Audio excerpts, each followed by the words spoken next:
Okay, good morning. Welcome to Tech Days. It's fabulous to be here. I've been here all week working on an open hack with a bunch of customers, building apps with Service Fabric and Azure Container Service. My name's Mark Fussell. I'm a program manager that works on the Azure Service Fabric team out of Redmond, and it's been fabulous to be here all week, seeing customers build apps with Service Fabric and having a fun time with it. And I'm here to talk to you about Service Fabric and hopefully to give you a takeaway effectively of why you care about Service Fabric and what it will do for you. The whole business of how did it evolve inside Microsoft and why did we care about it all? The fact that it's also not only a microservices platform, but part of that is the fact that we can do container orchestration amongst it all. And to give you a taster of some of the things that are coming in Service Fabric, as well as kind of some fun demos that we've built out to kind of make you show how the Service Fabric is a very powerful platform. In many ways, Service Fabric is like the story of Microsoft. Back in 2006, 2007, we started taking SQL Server, and there was a project called CloudDB, and it was, how is it we take CloudDB and host it as a service in the cloud and make it run at scale and have to do all the things with a particularly tough service, which was about state management. It's fairly easy to build services, or easier when they're stateless and they're websites and things like this, but getting a database hosted in the cloud was a tough problem when you had to deal with state consistency and failover and people doing large queries against it all and run it as an efficient service. So in many ways, as a developer, you get pulled, or as a business, in all sorts of different ways between developer productivity, the ability to scale, customer requirements, and all the things that you need to do to transform a business. And effectively, like Microsoft, we're seeing many more businesses go from on-premise to the cloud, transforming themselves from on-premise to services, as it were. And in order to do that, you want some help around it all. And we found with all these teams inside Microsoft, they're all building the same thing in the same way, and they're all making the same mistakes. And some of them being successful, and some of them not. And effectively, this emerged as the fact that we were seeing what is generally referred to as a sort of microservices architecture, where effectively you can start to build independent pieces of code, and they can be scaled independently. You can use a variety of different technologies to build those different services. It was going very much from the here's a big box of stuff, and we all spend 6 months compiling it all together, to more loosely coupled in a service we deploy at different times and at different rates. Particularly with that different rates of deployment, we found that we had to roll out different services at different times. So doing rolling upgrades across a service. Nowadays we have these clusters of SQL Azure. We roll out updates to individual customers' databases on a sort of daily basis. Tens of thousands are upgraded daily. And all of that has to be done in an agile way while keeping the servers going. And it's not an easy problem. It's a particularly tough problem. And so as we took Service Fabric, we realized what we needed to do is do a general purpose platform for the company. So around 2009, we then sort of stripped it all out of the code of SQL Server, actually rewrote most of it because a lot of it was managed at the time, and we wanted to make a more performant platform. And we sort of built a platform around it that needed all those pieces that you needed to think about, everything from a DevOps lifecycle to different programming languages. Of course, we wanted to think about different OSs it ran on, taking on this microservices concept, looking at how we did container orchestration, and in fact, any form of orchestration. In fact, Service Fabric is a very advanced orchestrator from years and years of the SQL guys pounding on it. If you think about how much you have to pack those databases in, if we don't make it efficient of how we pack the databases on your machines, we can lose lots of money around all of that. So we had to think about the scheduling activities of how some databases were small, some were large. And then, of course, how is it that you also do on-premise as well as in the cloud? So we had all of these business different requirements and putting them all together into this puzzle. We built this platform for Microsoft and then proceeded to move many other services. So Skype for Business was another one that we did. It was a traditional database type application, ran for the size of Microsoft. We had to take it and host it in Office 365 for millions of users, and I had to change how they think about their design. Of course, you could do this yourself. You could take a bunch of open source technologies and other technologies around the world, and you can stitch them all together, and you can build your own platform. And there are good reasons to do this, but it takes time, and building platforms effectively is hard, as well as building services on top of it is hard. So it's a challenge of, if you have to deliver business value, what are you going to pick and how you're going to get there as you move to a services and online type approach. So that's where we typically think that Service Fabric is an integrated stack. It's very pluggable. You can change pieces in it. You can run different pieces of code and different frameworks and change out pieces that you want. But at the same time, it's an integrated stack that goes everything from a clustering technology to a high availability technology to storage to leader election to failover protocols to scale out and auto scale to diagnostics to high-level programming models built on top of that. All designed around this concept of a microservices approach for you to build your applications. So we talk about Service Fabric as being a platform for running microservices and containers, and it runs on many different environments. It goes everything from the developer side, where you can build applications either with any code that you bring, or you can take advantage of the very productive programming models that we use to build additional applications. And then it goes all the way through to the ops side as well. So I worked on a number of projects at Microsoft, notably WCF, which just kind of stopped at the protocol level and then abandoned you from the ops side of things entirely. And that's not the case of Service Fabric. Here, we thought deeply about how you do rollouts and versioning and upgrades and all those complex problems. And when you start to throw statefulness inside all of that, it became a very challenging aspect of how you achieve that. I mean, statefulness in the sense of databases and things. So this was the platform. It runs across very different environments. It'll run on my dev box. The same bits on my dev box run in the cloud, the same features, the same bugs. It makes a great ability for a developer to build stuff here, and we roll out regular releases of that. But at the same time, there's a service that gets hosted in Azure. It's a managed service that will set up a cluster of machines for you. And then we have an on-premise version of Service Fabric where you can take it, you hook together a set of machines just with a network cable, go onto one of them, run a simple PowerShell command, it Xcopy deploys across a set of machines, and on a 5-machine cluster, you can have that up and running in a minute. We see lots of customers who take that, run it on their own premise data centers, and take advantage of just cheaper testing or just because they want to take advantage of their own hardware. And now, of course, we actually are pretty excited because we have Linux and Windows versions for your development environment. We have a Linux version that we released back at Ignite just a couple of weeks ago for hosted Azure in Azure. And coming pretty soon, we'll have our Linux version on-premise. You can take it and run it there. We're just working through it at the moment. And of course, Service Fabric will also be included in Azure Stack if anyone is looking at that as a technology, and that'll be early next year. And then we have people who take Service Fabric, and because it's a set of binaries you can just deploy on a set of machines, they get hosted in other clouds. I mean, I had a cloud solution architect phone me up the other day, and he went, "Mark, I have a customer who's running in Amazon and with Service Fabric, and he loves it. And what am I going to do to get him back to Azure?" And I thought, well, you're going to have to build some other things to attract them all back. So it works well in deployments in other clouds. They don't get the same benefits you do inside Azure because we deeply integrate with the underlying OS and do all sorts of behaviors there to make this hosted service in Azure be much more performant, as well as take advantage of the hardware deployments, but it's totally possible. When you look at the Azure Managed Service, we think of it as sort of 3 pillars. There's this microservices platform that allows you to scale. It allows you to do high availability. There's built-in monitoring and diagnostics, and all the capabilities there to think about how you build scalable, distributed apps. But being a managed service, what it also means is that we provide capabilities where we'll move to up to your cluster and upgrade it with different versions. We roll out feature versions every 8 weeks, and in between that, bug fixes, and you can upgrade those and take advantage of us deploying new versions across your cluster so it gets managed for you, so you don't have to care about the runtime. And because it's built on VM scale sets, it takes advantage of all the VM technology underneath it in terms of what the capabilities are. And then it integrates well with other diagnostics tool in terms of app insights and op insights for your monitoring. And then from your developer focus, we have all sorts of capabilities you can take advantage of, from productive programming models, which I'll show you, to developer tools. And if you're particularly focused inside the Visual Studio world, we have a wonderfully integrated Visual Studio development experience. On the Java side of the world, we have Java programming languages as well, and we use Eclipse as a plugin, and there we use Jenkins for the build system, VSTS on the Windows side. So you have this fully integrated environment where you can take advantage of ops side of things through VSTS and development with Eclipse, and on your operations side, you can also have op insights.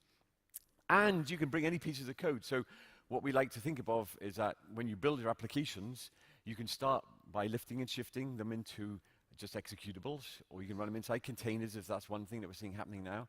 And then you can put around that ASP.NET Core or the programming models that we provide, active programming model or reliable services, which help you build these microservices-orientated applications.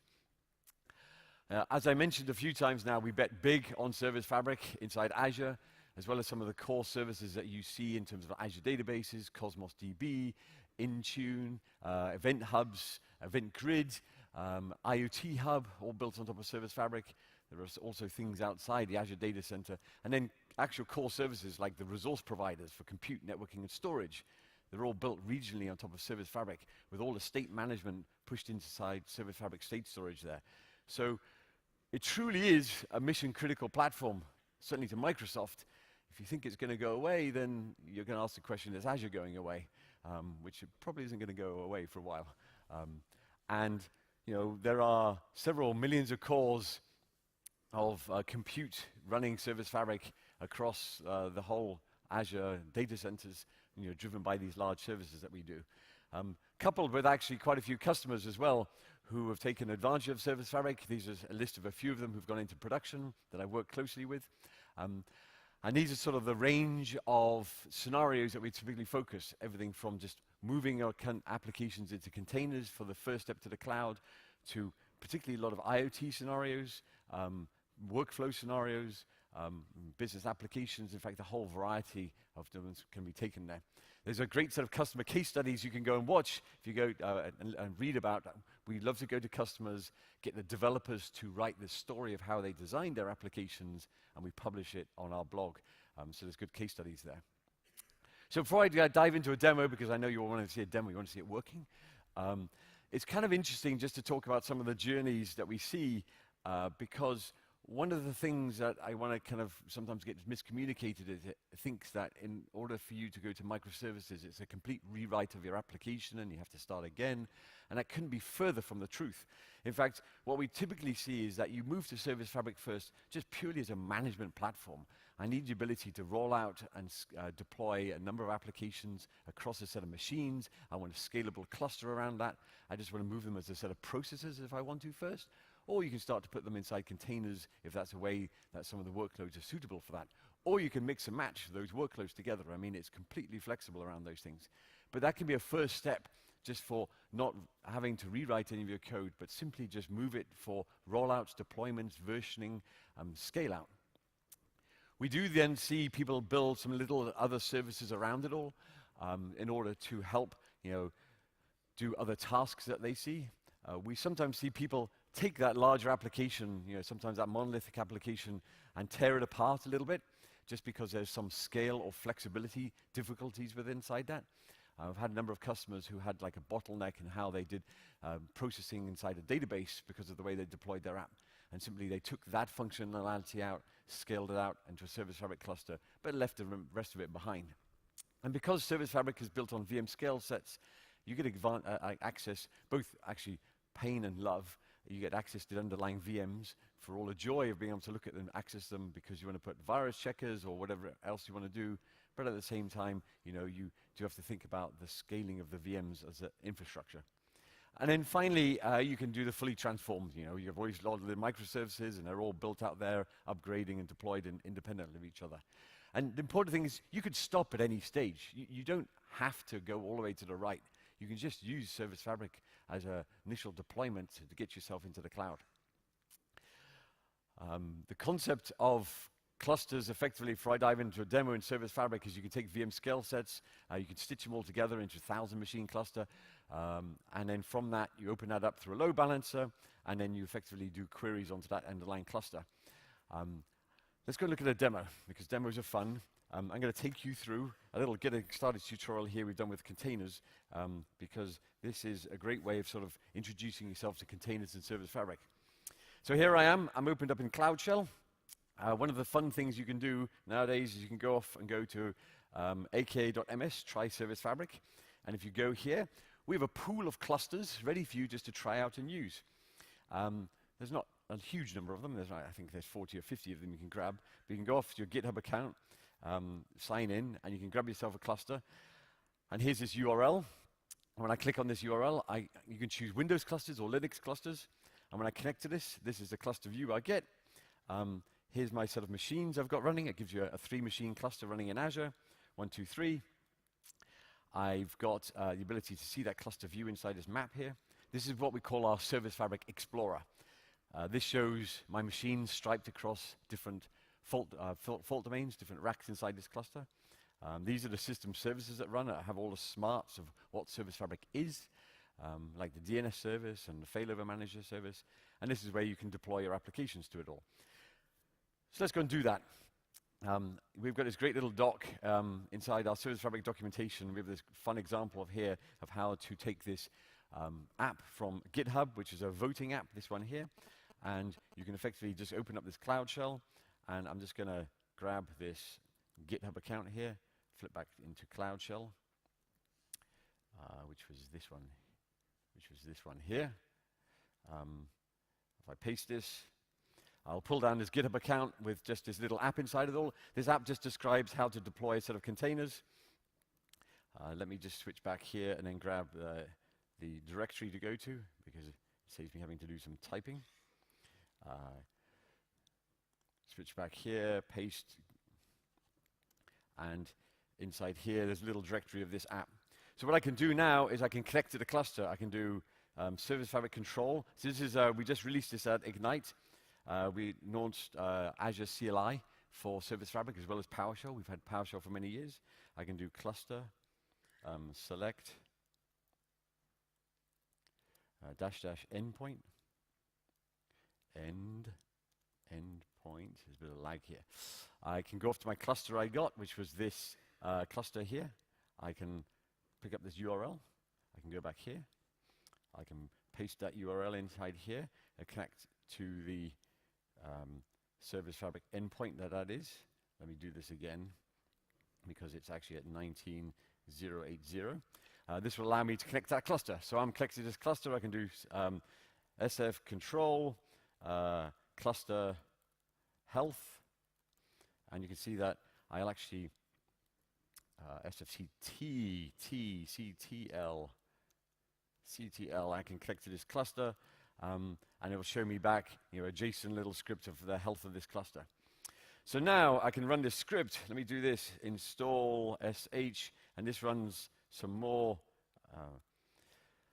SF commands. It actually takes a package, pushes it up into that cluster. The package just does a simple manifest that describes how to pull down 2 containers. There's a front-end container that's just a little web page. There's a back-end container that has a Redis cache inside of it all. And once that gets deployed inside there, I can switch back to my cluster inside here. You'll see that it's deploying this voting app. Once this voting app gets deployed inside the cluster, it starts to pull down the containers. I think it's running my Service Fabric script inside here now. So it's deploying this app. Here we go. It's got the front-end app inside here. So you'll see it's deploying 2 containers. And in Service Fabric, well, a container and a microservices, they're pretty much the same thing. They're just a piece of code that gets run. So you see here I've deployed a front-end and a back-end container. So now if I go off and head to this URL here again, and I go open up another browser and paste this in, and I think it was on port 80, you'll see that, ta-da! Here's my little app that I've deployed inside the Service Fabric cluster. It's got blue and purple, and it's one of these little voting apps that has some fun time inside it all. And if I switch back and see inside my cluster, you'll see that I've got these 2 containers running. And sort of the beauty of the system, and I will show you this multiple times, is that if machines fail, so you'll see that this front end and back end node here, this back end node is running on 2. If I restart this machine inside here and kill it off, Service Fabric, I'm doing this on the fly now because I haven't tested this one before, but it will beautifully work. If I kill off particular machines inside my cluster and shut them down, it'll make sure that that application or that service always keeps running and fails over to another machine within inside the cluster. I think it's starting to deactivate that machine. There it is. It takes a little bit longer sometimes because I think this cluster's running in West US. That shouldn't make too much time. So as this gets disabled, you see 2 got disabled and now it failed over to 1, and my app keeps running in the background. So that's a quick little demo of how Service Fabric can just be used to deploy an application. It's very quick. You can pack thousands of these applications on a cluster of machines. These cluster of machines can grow in size to thousands of machines. You can have all sorts of different types of VMs inside there, some with GPU, some without GPU, and I'll show you some examples of all sorts of different types of clusters that are running, depending on what your application looks like. Let me switch back to slides here a moment. So that's a little demo. As you look ahead for what we're doing inside here, we're making sure that clusters run across availability zones where you have multiple data centers in a region. We're making sure it's easy to click a button. That makes Service Fabric clusters run across regions. I don't know if anyone's seen the demo where Cosmos DB clicks on their map and does cross-regional replication. It's just Service Fabric under the covers helping do all of that. So we're sort of bringing that same capability out. Now we've got networking support to do that with peer-to-peer networking that can be done across regions. We introduced recently the ability to deploy applications through ARM, easier ways of doing certificate rollover. You'll be able to see cluster management. You'll be able to see mixed clusters coming soon of Windows and Linux inside that.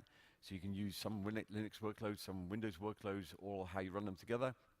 And we have a lot of partners that we continue to work very closely with, whether it's through deployment like Octopus Deploy, who integrated with Service Fabric, or partners like Dynatrace, AppDynamics, who are also doing other telemetry integration with Service Fabric. So we're pretty excited about all of that. So let's kind of take a step a little bit forward down this modernization path and what it looks like, and let's go and look at what it looks like when we go and look at containers and how we move to that level of things. We recently released a Service Fabric for Linux, and we've had a GA container orchestrator that released a build earlier this year. We've held all sorts of customers who've started to move workloads, Windows workloads, onto Service Fabric and hosting them all, including internal MSIT applications. We've done a lot of learning and education with some of those. Then we typically see a lot of sort of websites that get moved into Service Fabric because they can scale them in and scale them out. And it's been a very fruitful thing. And now, of course, we've got the ability to do this with Linux with our version 6 release that we did back at Ignite. So let me give you a little demo of what this looks like as we dive into sort of the container viewpoint a little bit more. I have another cluster here. Here. This one. So this cluster is, we're getting a little bit bigger now. We're changing some of the requirements. This cluster, again, it's got the same set of system services. It's a Linux cluster this time. And here I've got more machines running here. You see inside this, I actually have a variety of different machines that have been allocated. And these machines, some of them being tagged with blue, and some of them being tagged with red. So you can tag all your machines to say, here's where my workload should run. It's quite frequent that you have a web workload running on one type of machine, and the back end, and maybe you use a smaller set of machines for those, and you can have a larger number of pool of machines where you deploy your back end workloads. To Service Fabric, they're all just machines inside a cluster that shrinks and grows the whole time. Now, what I can do is I'm going to go off to this bash shell inside here, and I'm going to grab this command here, which is a script we're going to run, and as we saw before, this is actually going to connect to my cluster endpoint inside here. I see this sfctl cluster connect. It's going to take my application package I have locally and upload that into that cluster. Again, this application, it consists of two containers. It's a front-end Node.js application, actually a back-end Node.js application and a front-end C# application. Actually, no, Python application, I should say.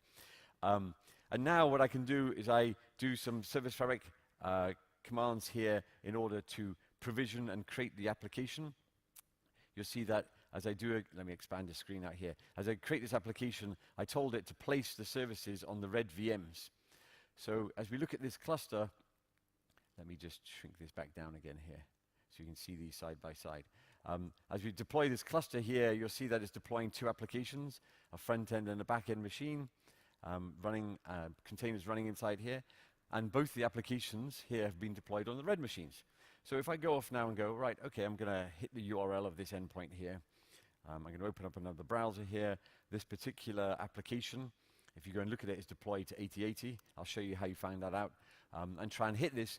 It's not going to actually work because what happens is on this particular cluster here, this front-end application here, which was listening on port 8080, only these blue machines here are exposed out through the Azure Load Balancer. So it's like, well, okay, I've got to fix this up.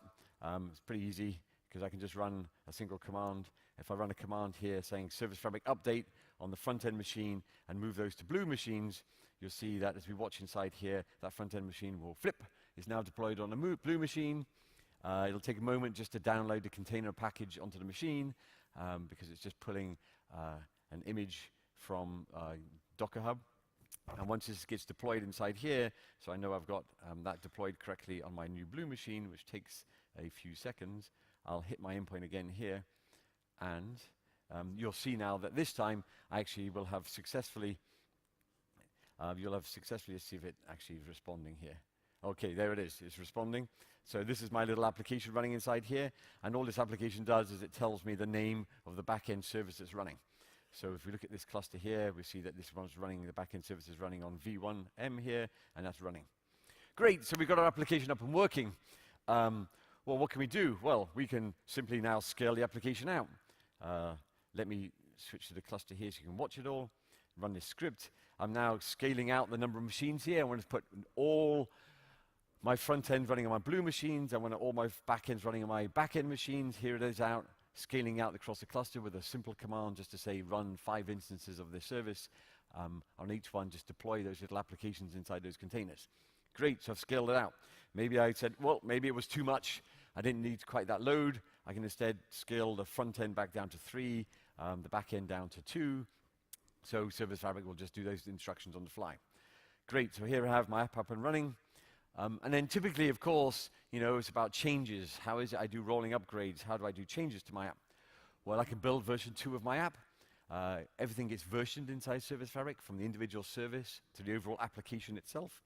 And now I'm able to say, all right, I'll push version 2 over my application up here. What I'll do is I'll see now that for this overall app here that got deployed, you know, I have version 1 here, I have version 2 deployed.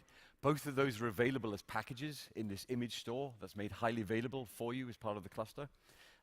We've built in ability to pull down all those packages for you, so you don't depend upon some other externalized store. And now what you'll see is an upgrade starting to take place across the cluster, where it starts to roll out this new version. You'll see that we issued this command here of Service Fabric application upgrade, move to version 2, and walk through the cluster. So, you know, as we talked about inside my cluster map, if I look at this here, we have this concept of fault domains, which is the physical racks, and then upgrade domains, where we start to upgrade these particular sets of machines with the new binaries as we walk across them all. So you'll see that as we walk across these upgrade domains, those racks, doing this upgrade, my version of my application will start to roll out new versions of my upgrade across each one of those upgrade domains in a controlled, systematic way. And we fully guarantee that you'll go to version 2 or you go back to version 1. You won't be in some sort of weird state where you're half 1, half 2, and things like this. And those, so if I go back here and I start doing some refresh inside here, oh, there we go. I've hit version 2 of one of my instances that got updated. If I keep refreshing, I should have done this a little bit sooner. I might still hit one of the old version 1s if they're still there. Are they still there? Yeah, you see there's 2 upgrade domains that don't have anything running, but both of these front ends and back ends were on 2 and 3, so I kind of sort of missed it. So, sorry, I didn't show you both 2 and 1 running together at the same time, but I showed you successfully rolling out 2 effectively. So here's 2 deployed across my apps. It'll roll through all those upgrade domains and make sure it does it in a controlled fashion.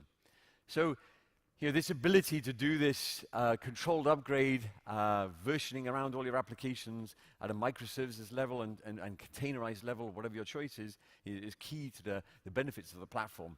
I just happen to do it with a Linux cluster here. I could have done exactly the same with Windows in sort of way. The only thing that takes a little bit longer in the container world on Windows is downloading those images just now.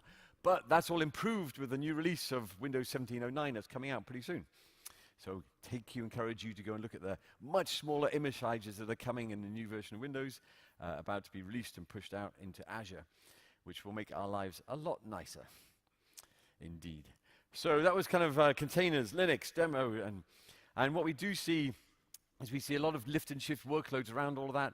One customer I worked with that did this is they moved a lot of their just processes running into onto Service Fabric, and then they started to push things inside containers.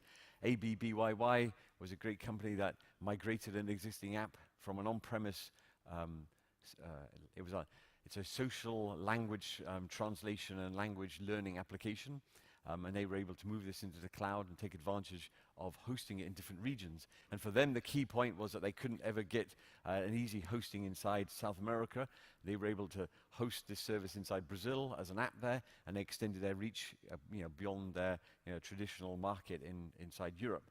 And so for them, it was very key that Azure had that ability to host my service and reach out to it all and do this sort of migration. As we look at the road ahead for some of the container work, there's a ton of stuff we're doing here. If you install Visual Studio today, you get a great experience with debugging containers not in Service Fabric. Well, we're making the Service Fabric project. You can F5 and do step through and work inside containers. One of the most exciting things that we're doing in Service Fabric is that because it's a storage technology and we have all this high availability built in, we're building what's called a container volume driver. And a volume driver manages the state for a particular container image. So we have great support today in the programming models for making things highly available. We're simply hooking up our storage technology using a block storage writer that we write across all the file system. You can hook that up into your containers. And so when this gets released a little bit later this year as preview, it means that you'll be able to take any forms of stateful things like SQL Server, MongoDB, stick them inside containers, and now we can deal with statefulness in a true high availability replicated way across the clusters in the machine at incredibly low latency because you're just replicating across the SSDs on the machines that you choose. So it's going to be a pretty exciting piece that we roll out, coupled with improvements to networking. We have different networking modes there, so you can have an isolated mode just to have a VNet just for the services inside your application that gets deployed, or you can actually deploy right now all your containers with individual IP addresses. Same with your services, so you can just come up with a set of IP addresses that are independent of the host machines that are running on the and that just makes it easier for routing of messages from the Azure Load Balancer and how you route between services, particularly taking advantage of the DNS service that's built into Service Fabric and the other ways of intelligently finding services. Performance and scale we're pretty fanatical with. If you've got time, go back and find Mark Rozanovich's talk that he did at Ignite. It's called Mark Rozanovich, The Future of Data Centers or something like that. And inside there, one of the demos we did is we stood up a 3,500 machine cluster. They were Linux machines because we could.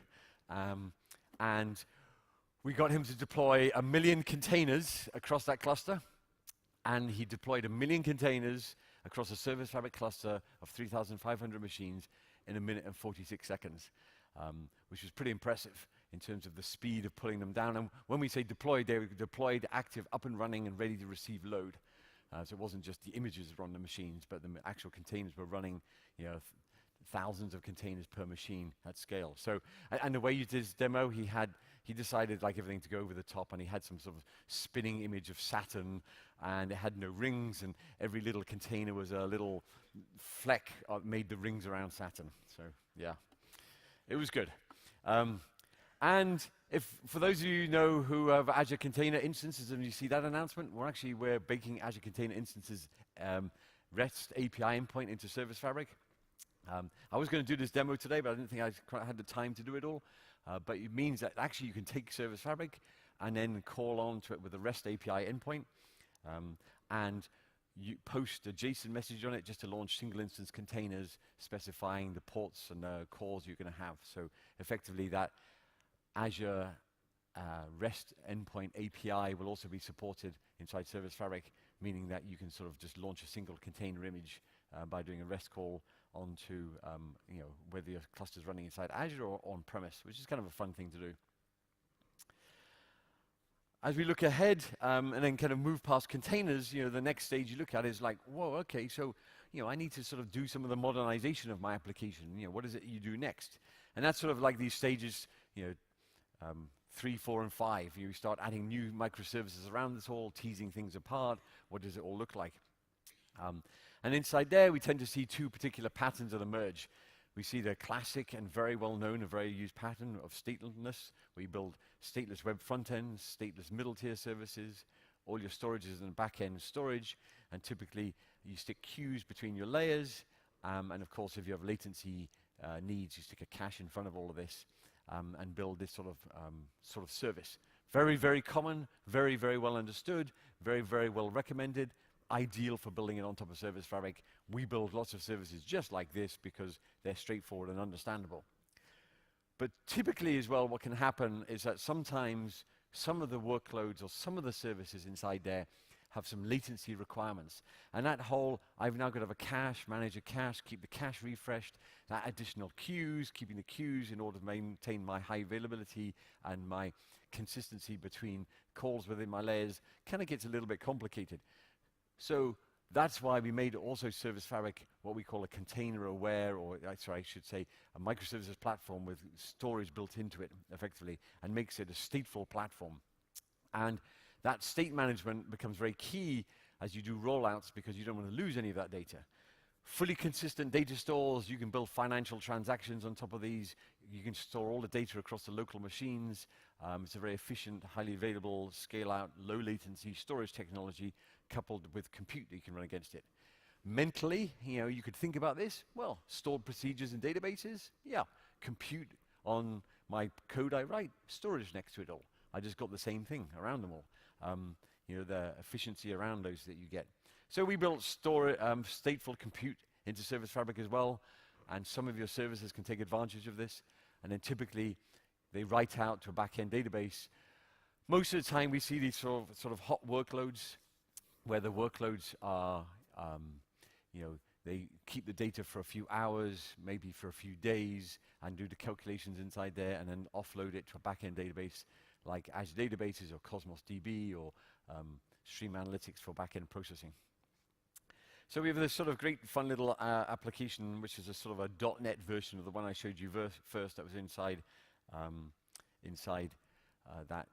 those containers. And this, let me just show you this thing running first. I have a cluster here. This is actually, let me show you this cluster. This is a cluster. This is a geo-regional cluster. This cluster is across 3 regions: Region 1, Region 2, Region 3. And you see it says at the top there, Central US, East US, and West US. So that's how you can build across regional clusters. ARM template to do that all. But that wasn't the cluster I was trying to find.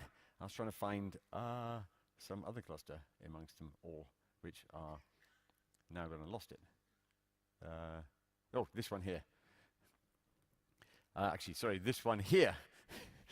So this cluster here, it's a 3-node cluster again, like we had before, and I've deployed this voting application into it. This time it's a .NET application, and this time it's got an ASP.NET front-end core. It's got a back-end service here holding all my data, and like we saw before, if I just move this into the front of the screen here, I can do. You can actually even try this out. If you want to go to that URL, we can add, and we can all upvote dogs, and we can add cats if you like cats, or maybe I should have done something that was a bit more topical, but I can upvote cats. And so this is my app that's running inside here. And now I've built this with sort of more productive programming models.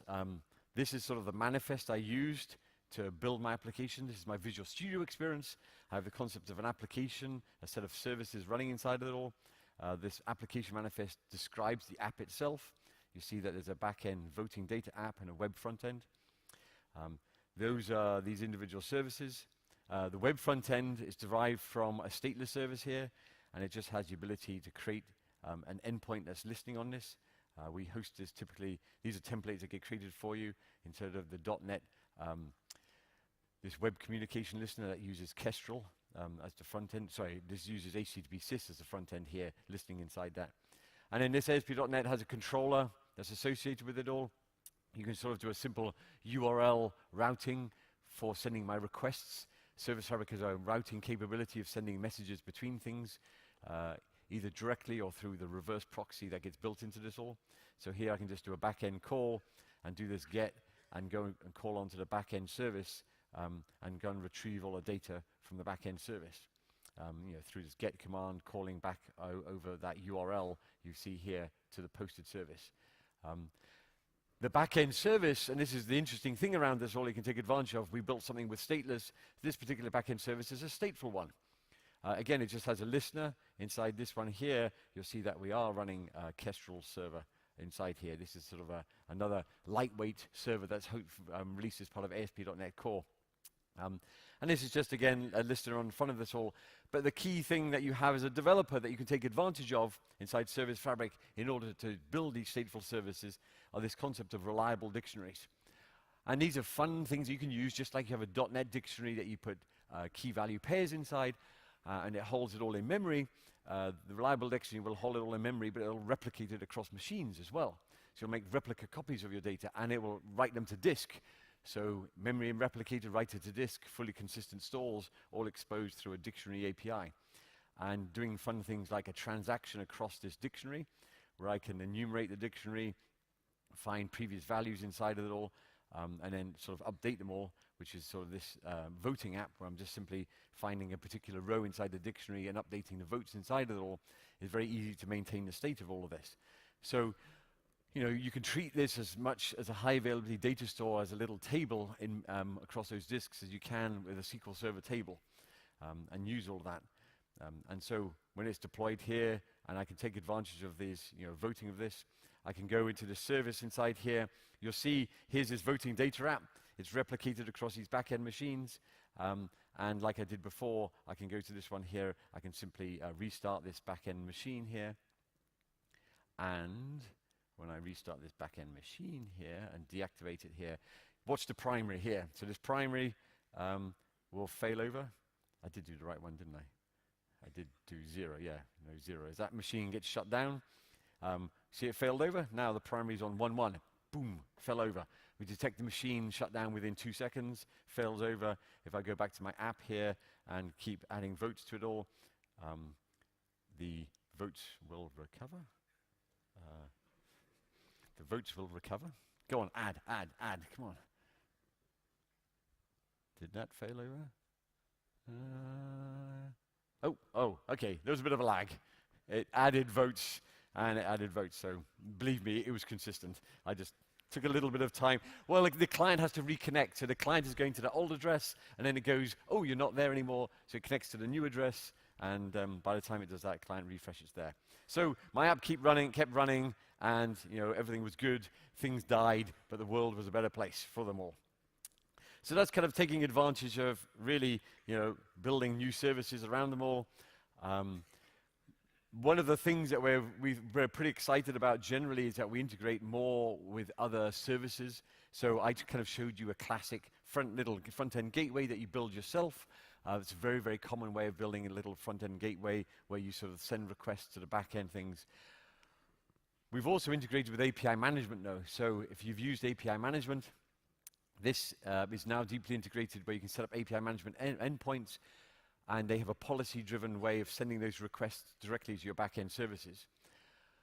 We integrate very nicely with both IoT Hub and Event Hub, and we're actually, the Event Hub team is actually part of my same team, and so we work very closely together, and we're going to improve this even further in the next few months. But we see a lot of people just pushing data down Event Hub, IoT Hub, back-end Service Fabric, dealing with all of that. And as we look forward, actually, what we intend to do is actually build the messaging capabilities even deeper into the platform and building a messaging gateway to help. We have a reverse proxy there today, but it's not one we can expose out. We're making sure that you can expose that out, and so you can do heavy loads on top of that to deal with DOS attacks, throttling, and all the other things. But of course, you know, we're about to GA. We didn't quite get to it for Ignite. We're about to GA Java and .NET Core libraries for the Service Fabric runtimes that you saw there. Of course, you can do ASP.NET Core there today. Those reliable services, you saw me derive them from base classes today. That's okay, but it kind of gets in the way a bit.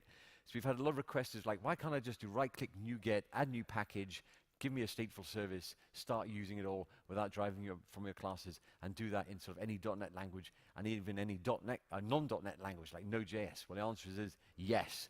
We should be able to just add stateful, reliable dictionaries and all sorts of data structures, queues and bags and lists without you having to sort of drive from these classes and just use them as a NuGet package. So that's something we're working on.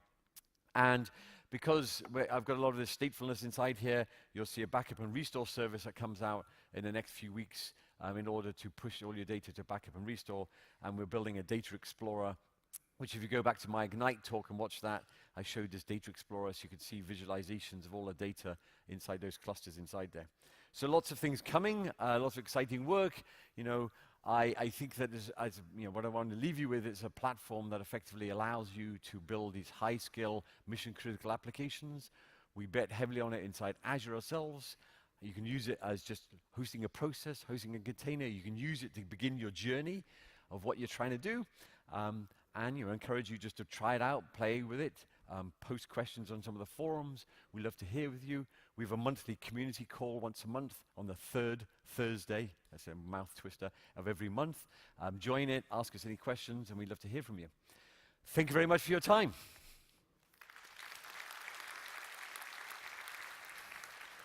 I probably have a chance for a couple of questions if people want to ask them at all, because I think I finished exactly on time, although the clock is not working. So feel free to ask them questions if there's a mic, or I can just stand here and take some afterwards.